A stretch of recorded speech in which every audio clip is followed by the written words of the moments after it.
All right, so we're back again talking about rural water supply under the incident response policy.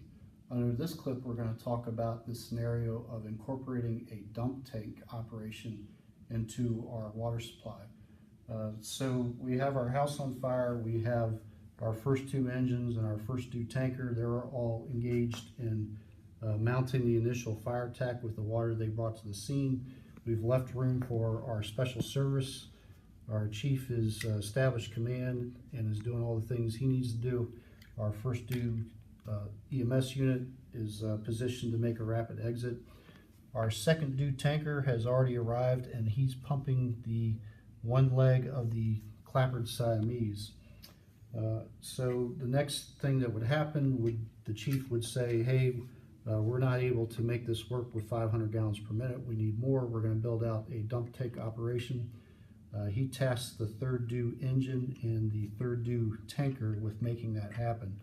So the third due engine comes in. Because he's got some hose, he's got some flexibility, so it's probably best for him to lay out where he's a little bit more remote and has room to set up a dump tank operation that does not interfere with the driveway. He can go ahead and start pumping the Siamese, although he has to be careful not to completely exhaust his booster tank. That gets to be important for drafting. He then go ahead and grabs tanks. It's probably better to grab two, so one each off the second and third due tanker. Remember, if possible, we want to use the bigger tank to draft off of. So he went ahead and set that up. The third due tanker comes in. He dumps enough water to cover the strainer.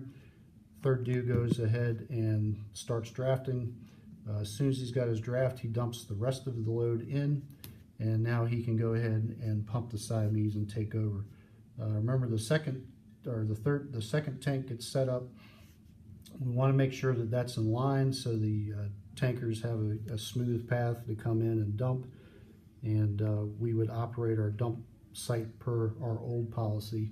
Nothing's changed here. We just want to do the same things where we can bring tankers in, have them dump, and then have them make a loop and go get filled.